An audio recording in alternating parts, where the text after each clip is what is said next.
Hello, my name is David Wilcox. I'm a clinical education specialist for biodex and by training an occupational therapist. And this is my colleague Kate Boyd, who is a neuro-certified physical therapist. And today we're here to discuss how to properly attach the patient with profound, moderate, and minimal impairments to biodex's unweighing system in preparation for bodyweight support treadmill training on either the gait trainer or biodex's RTM.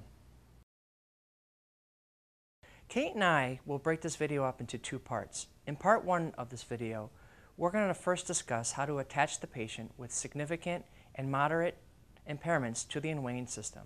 We recommend the attachment process first start by having the patient in a seated position, preferably a wheelchair. In part two, we're going to discuss how to attach the patient with minimal functional limitations. In both parts of this video, we're going to discuss our recommendations as to how to position the patient and unweighing system over the gait trainer or RTM in preparation for bodyweight support treadmill training. So for the patient who has profound limitations, you may have decided to put the harness on the patient while he or she was in this supine position, as you see Kate.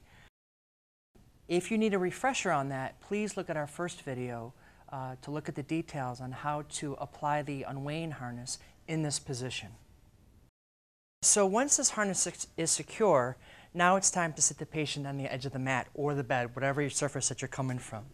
And that doesn't change from what you're used to doing.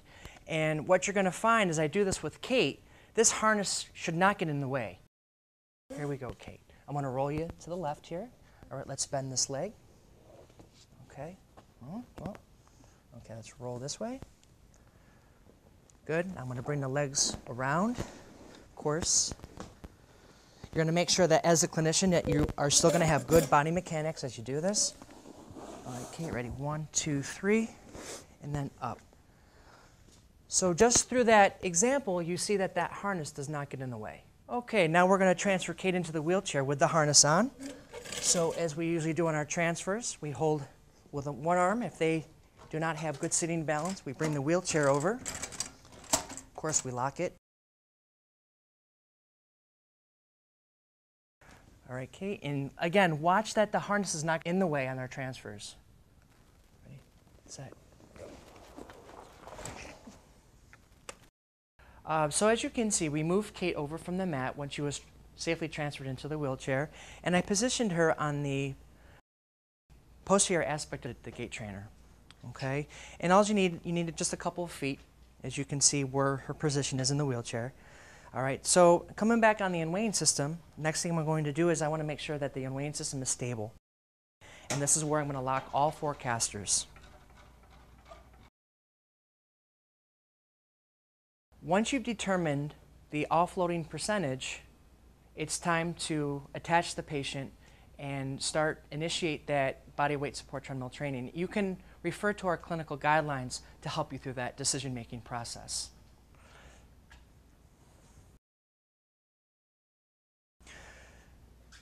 So first thing I'm going to do in the attachment process is I'm going to loosen the safety tether. Okay, I'm going to make sure that this is nice and loose. Okay, then I'm going to lower the spreader bar using the handle over here. In the manual it says handle 1. For time's sake, what I did is I already lowered the spreader bar approximately around 5'2", 5'3" off the ground, because Kate's around 5'1". So we want it positioned just so it's above her head. Okay, once it's there, now it's time to tighten the safety tether right here. All right. Once we have the spreader bar in place, now it's time to do sit to stand with the patient. And this is where you have to use your clinical judgment. Right now it's only Kate and I as we go through this process, but when you're working with a patient with severe or moderate deficits, you're going to want to get a second person. One person could be an aide to manipulate the handle to unweigh the patient or offload the patient, and the other person, preferably the therapist, to be able to assist that patient into a standing position. You also want to make sure that the patient is comfortable when they go from that sit to a stand and they have that upper extremity support. So that could either be a walker or a cane, or in this case, you already have the handles here. So make sure that these are in the appropriate spot, the appropriate height for your patient. At this time, they are pretty high, and I'm going to have to lower them because Kate is 5'1". So in this case, what I'm going to do, I'm going to lower the handlebar, the handles right away, and then I'm going to make sure that you tighten them, okay? Because right now you see that they're a little bit loose, but if you tighten them, they get really snug in there. Okay, so make sure that you do that. It's an important part. Same thing on this side. I'm going to come down, loosen that up, get it to an appropriate height, what I think is clinically appropriate, and then I'm going to make it nice and tight. So as a clinician, what I've determined with Kate here is that I find that these handles are going to get in the way, and it's okay to take them off, either one, both. It's your clinical decision making. First thing I'm going to do is I want to make sure that as a therapist that I'm positioned correctly. Now, of course, I'm going to be here as a therapist, and over here, this is going to be your aide or your assistant or another therapist that's going to manage the spreader bar and the unweighing portion, okay? All right, Kate, here we go. You ready? Mm-hmm. Ready, set, go. Okay, so you're assisting that patient into the standing position. Then if you can, that's when you want to attach the O-rings to the spreader bar. Now, if you can't do this by yourself, that's why you have the assistant as well.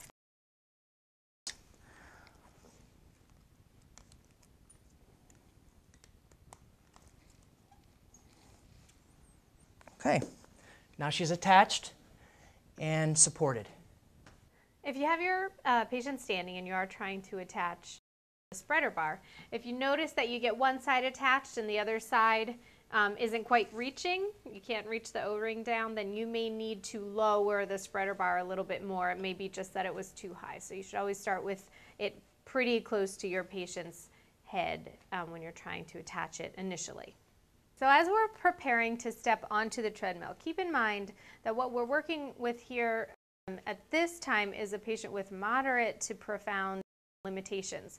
So also consider that your treadmill stage is about 6 inches higher than the floor. So initially you're going to want to unload your patient to probably pretty close to their body weight, probably like 80 to 90% of their body weight, in order to assist them to step onto the treadmill, because we're assuming that they don't have good balance, they need a lot of support, and they're not walking on their own. So that will help your patient to be more successful and save you a little bit of work if you're able to raise them higher initially.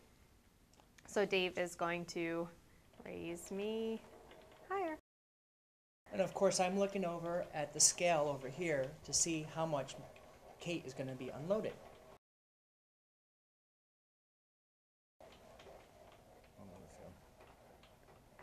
You're going to have your aide or an additional person unlock all of the casters, because once you're fully raised, you're going to be ready to walk forward. Okay, so good leg up.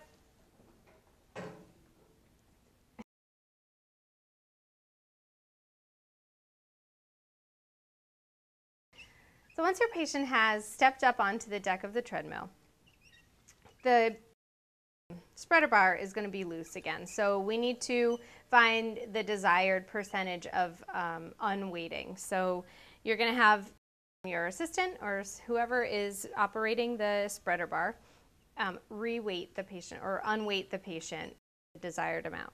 So go ahead.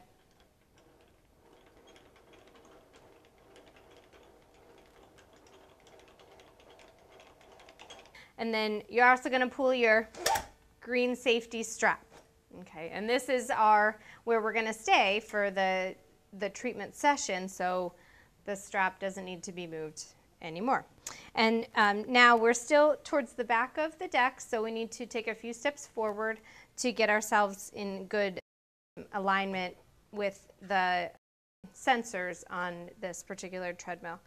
So I would recommend someone to assist with advancing the leg and also someone to assist with steering and pushing the unweighting system. Okay, ready, Tom? Ready? And step. Step. Okay. Once you get into this position, it's time to lock the casters. And we'll go back to the casters. I just wanted to give you another option to place your patient in the harness, particularly if you choose, someone who's really maximally impaired or severely impaired. If you choose not to do the treadmill walking right away, maybe your first priority is just standing in place, weight bearing, getting some practice with just being upright for a little while. So as you can see, we've moved away from the treadmill entirely and we're here in the middle of the floor. I've also lowered the spreader bar pretty low here. We know Dave is about 6 feet tall, and this is going to be way lower than him. But what I'm going to do is attach the spreader bar to Dave while he's sitting in the chair, and then raise him into a standing position from the seated position here. Okay.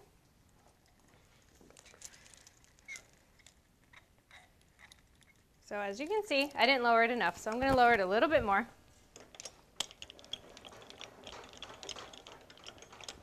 Oh, that is much faster. And it is a matter of trial and error, just as long as you're keeping the patient safe.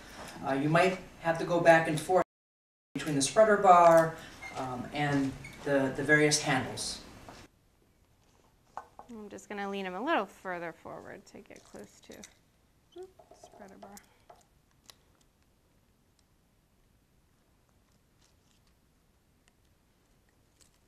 Okay, so we're hooked up here.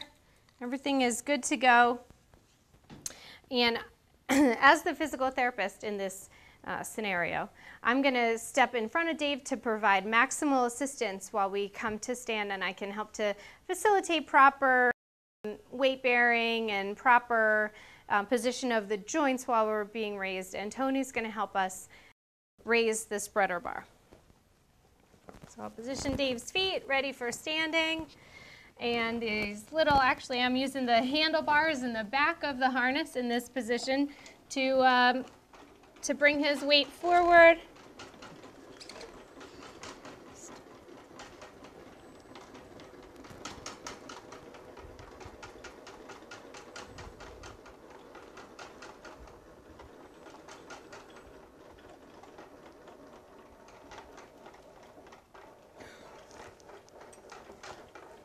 Okay, good. I think we're good there.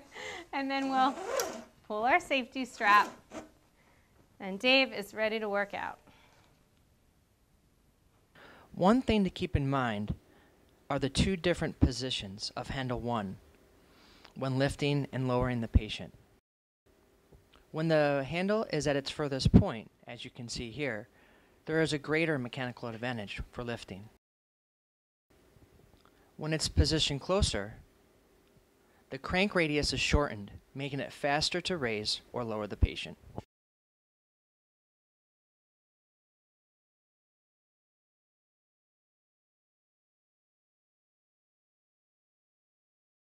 So if you're working with a patient or a client who is minimally impaired, we're assuming, as per the guidelines, that the person could stand or probably even walk for short distances.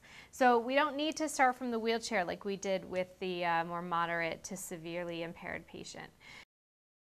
Dave is standing here with a cane, so feel free to use any type of assistive device that any patient needs, or if they're working without a device, that's fine too. But do remember that we need to step up about 6 inches, so giving your patient the best opportunity for success by using a device would be recommended. So Dave is going to ascend onto the treadmill, so cane. And then they'll just walk forward until the head is positioned directly under the spreader bar. So directly in line with the main rope that hangs down. And then Dave could opt to either hold onto the treadmill here, or we still have the armrest here on the left-hand side that he could use as well. And that'll be up to your clinical judgment of how you want to do that. So Dave is positioned well. We're ready to reattach or to attach the harness. So we'll find the silver ring, and to attach, we're just going to close that clip, pull the red tab so that the pin goes into the clip. And the same thing on the other side. And here we can see pretty loose. Dave is not well unweighted, so since he can hold his balance for short periods of time, I can do this on my own. I'll walk to the other side where handle 1 is and raise him to the desired offloaded amount. This concludes today's video. We hope that this helps you in your decision-making process when you decide to do body weight support treadmill training using Biodex's unweighing system. Thank you.